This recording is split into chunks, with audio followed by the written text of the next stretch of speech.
Olá, eu sou o Thiago César Miersva, sou médico urologista e andrologista, especialista em saúde sexual e masculina, e hoje nós vamos falar um pouquinho sobre um tema que está muito em voga, que se discute bastante, que é sobre as cirurgias para aumento peniano, seja comprimento, seja para calibre, né? E no final do vídeo também vou trazer uma informação baseada no guideline europeu de urologia de como se deve medir o pênis, qual seria a forma mais exata para realizar a medida do comprimento peniano.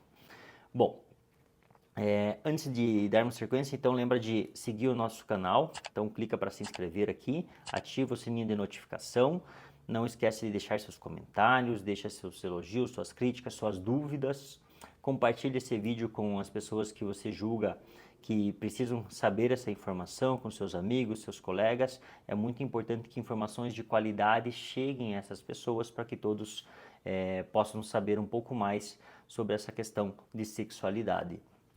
Também é isso que nos alegra e nos anima em continuar produzindo mais conteúdos para vocês. Bom, em relação à definição do pênis pequeno, isso é uma dificuldade muito grande para diagnóstico e maior ainda para tratamento. Então, o tratamento do pênis pequeno é algo muito complexo. Eu tenho um vídeo aqui no canal que fala sobre os tipos de pênis pequenos. Então, os tipos de pacientes que podem ter pênis pequeno e os seus possíveis tratamentos, né? E nós vamos falar um pouquinho mais ao longo desse vídeo. Então, pacientes que apresentam pênis abaixo da média, nós vamos considerar um estudo que foi publicado em 2015, que avaliou mais de 15 mil homens e o tamanho do seu pênis em estado flácido e em estado de ereção, medidos do pubis até o meato. Então foi considerado uma média o tamanho flácido esticado de 13,26 e do pênis ereto 13,10 centímetros e do pênis flácido de 9,34 centímetros.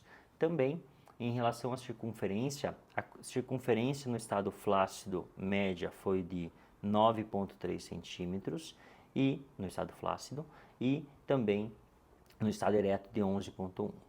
Esse daqui é um dos trabalhos que avaliou tamanho peniano. Porém, nós temos vários trabalhos na literatura, isso depende de questões genéticas, raça, país, condições de alimentação.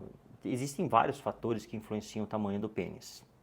Então, para você definir e rotular um paciente que é um portador de pênis pequeno, nós temos que ter uma certeza muito grande, porque isso pode gerar um transtorno muito grande para o paciente.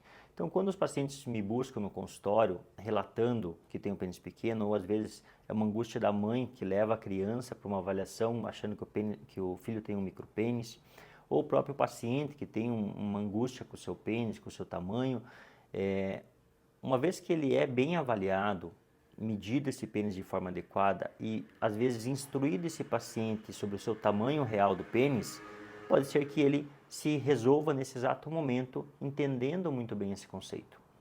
Então, o tamanho peniano é algo que demanda um cuidado muito grande para conversar com o paciente e não simplesmente avaliar e falar, não, o pênis é normal e acabou, né? Então, esse paciente ele deve ser orientado, aconselhado, deve ser explicado para ele sobre o tamanho do pênis. Em relação aos pacientes que buscam tratamentos para aumento do tamanho peniano, então tratamentos para aumento de comprimento e tratamentos para aumento de calibre. Hoje se discute muito sobre o uso de ácido hialurônico e algumas técnicas, tem diversas técnicas descritas para aumento de circunferência. Isso já é possível, é seguro, rápido, feito em consultório e com bons resultados. Porém, tem que saber muito bem o paciente que terá benefício com isso. Então, o paciente ideal é aquele paciente que busca uma melhora da sua autoestima, um paciente que busca uma melhoria no seu pênis, assim como existem a busca por cirurgias plásticas, por tratamentos.